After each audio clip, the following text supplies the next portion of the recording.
Emulant el que va fer Guifré el Pilós a molt pocs metres de l'escola El Colomer, els alumnes d'aquest centre de Bigues han fet una samarreta amb les 4 barres feta amb les seves pròpies mans. Aquest és un dels tallers que l'escola ha acollit aquesta setmana per posar punt i final al curs. La cultura catalana ha estat la temàtica que han treballat tots els alumnes de P3 a 5è durant aquest any. Cada nivell s'ha organitzat una miqueta com ha volgut. Han treballat festes tradicionals, Sant Joan, la Patum, cadascú la que ha volgut una mica, gastronomia, autors i artistes, també hem fet una miqueta ball de gitanes, ball de bastons, sardanes, colles falconeres. Cadascú ha triat una miqueta en funció dels interessos dels nens el tema que més li ha convingut. Aquests temes s'han anat treballant de manera transversal en totes les matèries.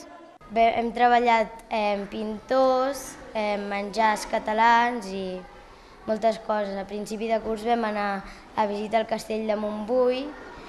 Alguns tenen molt clar què és el que els ha agradat més. M'ha agradat els esmorzars perquè els hem cuinat. Ens han portat farina força i hem cuinat els pans. Hem fet el pa de llonguet, l'hem partit per unes meitats, l'hem fet a trossos petits i li hem ficat el tomàquet i l'embotit. En els últims dies d'escola els passadissos són tan concorreguts com les aules. En algunes classes els llibres i els apunts es canvien per tot tipus de joguines. I és que els Jocs Populars Catalans han estat un dels altres temes que han treballat aquest any.